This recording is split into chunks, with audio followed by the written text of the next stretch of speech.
চলে আসলাম শরৎ উদ্যানে ভাই বেরাদারের সাথে দেখা করার জন্য। গলাটা শুকিয়ে গেছে, দেখি কাকায় কি বেছে। তো ওনাদের খিদা লেগে গেছে, ওনারা খাইতে গেছে। কাকা কি বিক্রি করেন?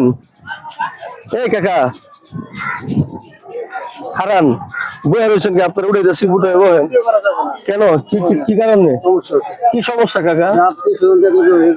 না আত্মীয় স্বজন দেখবো তো, আপনি তো রোডে বিক্রি করতেছেন। এটা আত্মীয় স্বজনের দেখার কি আছে? আপনি তো চুরি করে খান না। না না আপনি তো না না ঠিক আছে, আপনি চুরি করে খান এটা বলেন।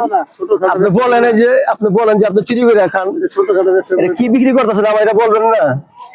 বলেন সমস্যা কি? দাঁড়ান আপনার কি হয়েছে?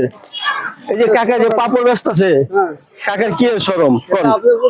না তাইলে আপনাকে 2 নাম্বার জিনিস বিক্রি করতেছেন এটা বলেন না। এটা কি 2 নাম্বার জিনিস বিক্রি করেন? হ্যাঁ এটা খারাপ জিনিস আপনি বিক্রি করেন। আপনি ব্যবসা করে খান না?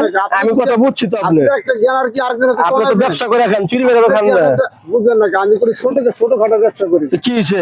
মানুষ ছোটখাটো থেকে তো বড় হয়। ছোট থেকে ভাই মানুষ বড় নেই, বাদাম ব্যস্ত আছে, ছোট থেকে বড় হইব না? একসময় আল্লাহ পাক চাইলে আপনার 2-4টা বাড়ি গাড়ির মালিকও বানিয়ে দিতে পারে। তাহলে ঠিক আছে।